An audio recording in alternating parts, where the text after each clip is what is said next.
The bell above Claire's curios chimed softly as I unlocked the door, its familiar tone echoing through the dimly lit shop. 6 months after my wife's passing, every corner of the store still held her presence, from the precisely arranged display cases to the carefully cataloged inventory books on her antique mahogany desk. My name is Peter Bennett, and at 42, I've become the reluctant owner of what my mother-in-law, Margaret Sterling, called that dusty junk collection. But Claire had loved this shop, pouring 15 years of her life into building it into something special. Even if I didn't understand the antique business like she had, I couldn't just let it go. Really, Peter? Margaret's voice still rang in my ears from last night's family dinner. It's time to be practical. Claire's gone, and you know nothing about antiques. The shop is just dragging you down. She'd slid an envelope across the dinner table and offered to buy the shop for $75,000. A generous price, she called it, considering the state of the inventory. I ran my hand along the glass counter where Claire used to serve her customers, remembering how she'd light up while sharing the history behind each piece. There was something about her passion for these objects, these fragments of history, that had drawn people in. The morning light filtered through the Victorian stained glass windows, casting colored shadows across the shop floor. Claire had installed those windows herself, saying they set the right mood for discovering treasure. My phone buzzed. Another text from Margaret. Have you considered my offer? The real estate market won't wait forever. I set the phone aside, focusing instead on the task I'd been putting off for months, going through Claire's office. Her desk remained exactly as she'd left it, her leather-bound inventory books arranged in perfect order. You have to understand the story behind each piece, she used to tell me. That's where the real value lies. Opening the newest inventory book, I noticed something odd. The last entry, dated just days before her sudden heart attack, mentioned a special collection, but gave no details. Just a note, secured in secondary storage. Documentation in blue leather book. Blue leather book? I'd never seen one among her records.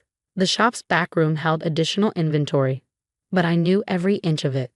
Claire had been meticulous about storage, insisting that proper organization was crucial in the antique business. A knock at the front door interrupted my thoughts. Through the stained glass, I recognized Margaret's silhouette. Peter? I know you're in there. We need to discuss the shop's future. I stayed quiet, watching as she tried to peer through the windows. Something about her intense interest in buying the store had been bothering me. Margaret had always dismissed Claire's business as a hobby, barely disguising her disdain for what she called old junk. After she finally left, I returned to searching for the mysterious blue book. Claire's filing cabinets yielded nothing new, nor did her computer files. I muttered to myself. Where would Claire keep her most important records? My eyes fell on the antique roll-top desk in the corner.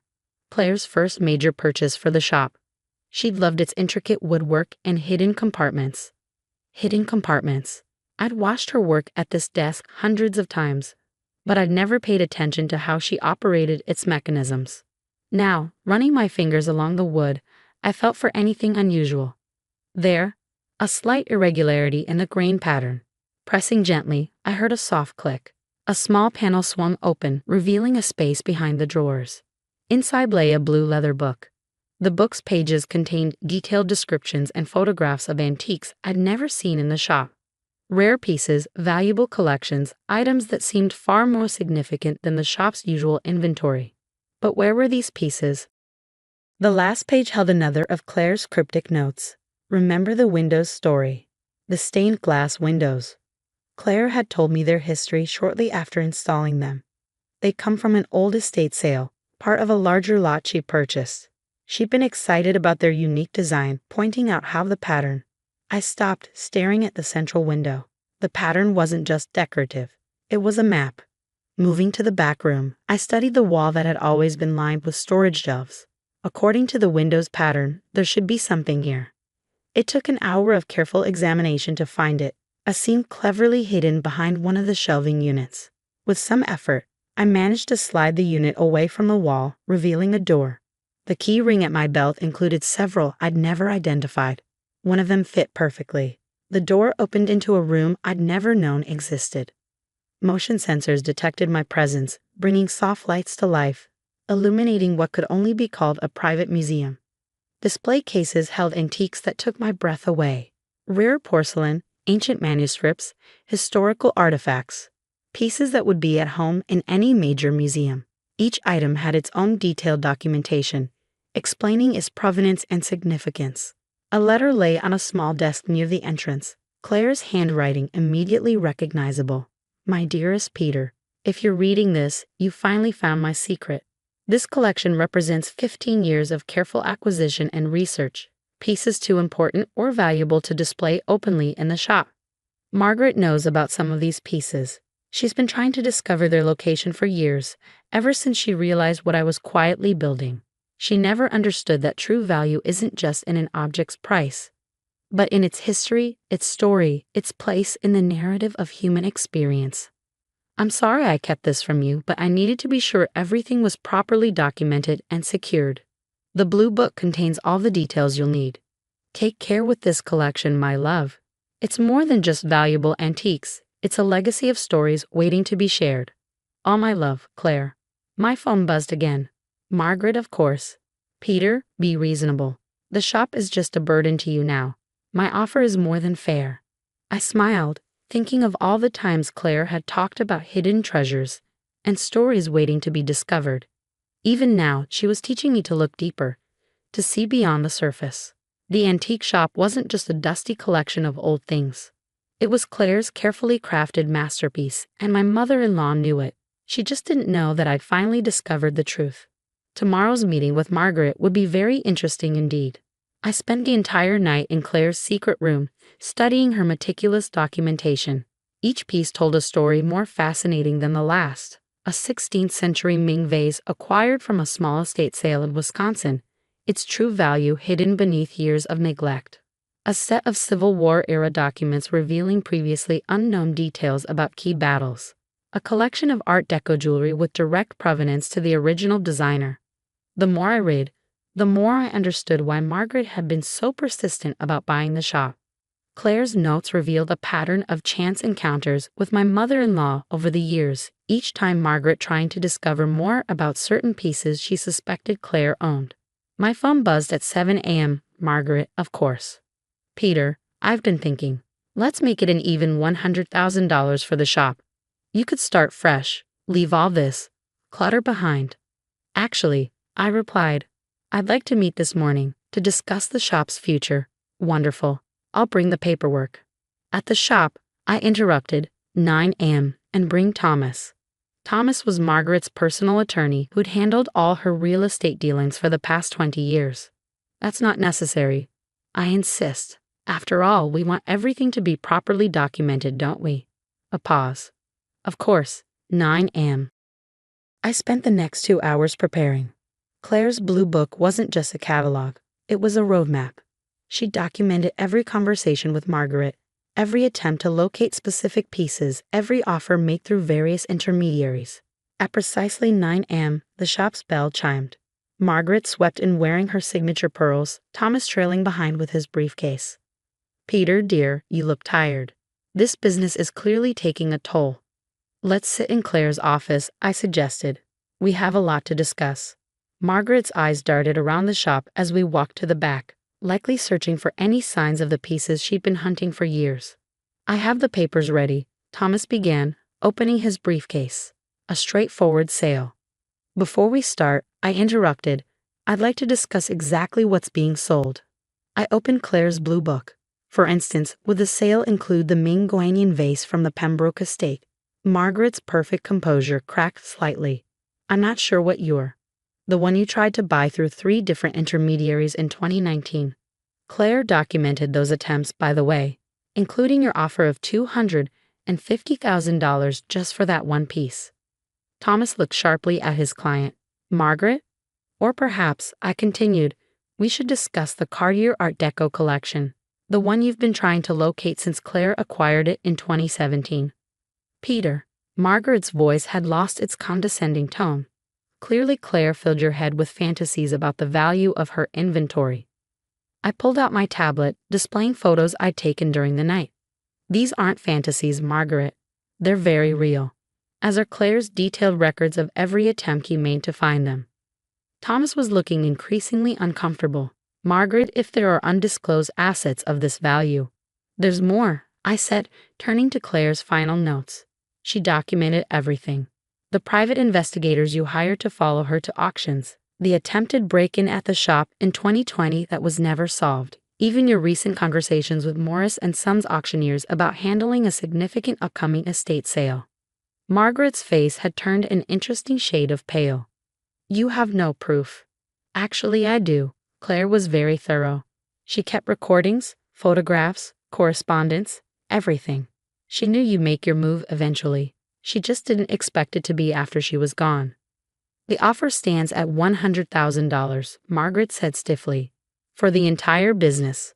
I smiled, thinking of Claire's final letter. Let me share some numbers with you. The Ming vase, recently appraised at $400,000. The Civil War documents, museums are already expressing interest, estimating around $750,000. The Cartier collection, nearly $2 million on today's market. Thomas was frantically taking notes. Margaret, if these items exist. They exist, I assured him, along with about 30 other major pieces, all fully documented. Conservative total value, around $8 million. The silence in the office was absolute. So, I continued, here's my counteroffer. You will formally withdraw all interest in buying the shop. You will cease any attempts to acquire information about or access to Claire's collection. In return, I won't share Claire's documentation of your activities with the relevant authorities. You're blackmailing me. Margaret's voice shook with rage. No, I'm protecting my wife's legacy, the legacy you tried to steal for pennies on the dollar. Thomas cleared his throat. Perhaps we should discuss this privately, Margaret. One more thing, I added. Claire left specific instructions about each piece, which museums she promised items to, which collections she was building, which stories she wanted to tell. I intend to honor those wishes. You know nothing about this business, Margaret spat. You'll ruin everything she built. Actually, Claire left very detailed instructions, and she hired someone to help me, someone who should be arriving right about. The shop's bell chimed. Now. Sarah Chen walked into the office, her museum curator's credentials on prominent display. Sorry, I'm a bit early, Peter. Traffic was lighter than expected. Sarah worked with Claire for the past 3 years. I explained to Margaret's shocked face, planning the next phase of the collection. The phase Claire knew she might not be here to implement herself. Sarah nodded. We've already begun discussions with several museums about rotating exhibitions. Claire's collection is going to revolutionize several fields of study. Margaret stood abruptly. Thomas, we're leaving. One moment, I said, holding up Claire's blue book. I need your signature on this agreement. A simple document stating you have no interest or claim in Claire's curios or its assets. Sarah witnessed my signature this morning. With trembling hands and barely contained fury, Margaret signed. As she stormed out, Thomas lingered. For what it's worth, he said quietly, Claire was always very kind to me, even when she knew I was working against her interests. After they left, Sarah and I toured the secret room, planning how to implement Claire's vision. Each piece would be properly displayed, its story shared, its significance celebrated. Over the next year, Claire's collection gained international recognition. Museums around the world feature her pieces, scholars study her documentation, and a new generation of collectors learned from her meticulous research. Margaret moved to Florida, presumably to escape the constant reminders of what she'd lost. The art world buzzed with speculations about how she'd missed such a significant collection right under her nose. I kept the shop open, learning the business just as Claire had planned. Sarah's expertise and Claire's detailed notes guided me through the intricacies of the antique world. Last week, a young collector visited the shop, admiring Claire's stained glass windows. There's always more to things than meets the eye, I told her, sharing the lesson my wife had taught me. Every piece has a story if you take the time to look deeper. The shop's bell still chimes with the same tone, but now it sounds different to me. It's not just marking the arrival of customers, it's celebrating the continuation of Claire's legacy, a legacy built on passion, integrity, and the understanding that true value isn't always visible on the surface. In the evening after closing, I often stay at Claire's desk, reading through her notes, learning something new each time. The blue book stays locked in the safe now, but I don't need it anymore. Its most important lesson is etched in my memory. Sometimes the greatest treasures are the ones hidden in plain sight, waiting for someone to care enough to discover their true worth. The secret room has become a private museum, carefully climate controlled and secured. But its greatest security isn't in the alarms or locks, it's in the network of relationships Claire built, the trust she earned, and the respect she commanded in a world where reputation means everything. Every piece has two values, Claire wrote in her final notes: the price it can command and the story it can tell. Always choose the story. I've learned to see the shop through her eyes now. It's not just a business, it's a collection of stories, each one waiting to be discovered, preserved, and shared. And in the end, that's worth more than any price Margaret could have offered. As I write this from Claire's old desk, watching the evening light play through her stained glass windows, I understand what she meant about treasures hiding in plain sight. The real treasure wasn't in the secret room or the valuable antiques. It was in the legacy of curiosity, integrity, and passion she left behind. A legacy that nearly slipped away for $100,000, saved by a hidden door and a blue leather book. But then again, as Claire always said, the best stories are the ones that almost go untold. And this story, like her collection, was worth waiting for the right moment to tell.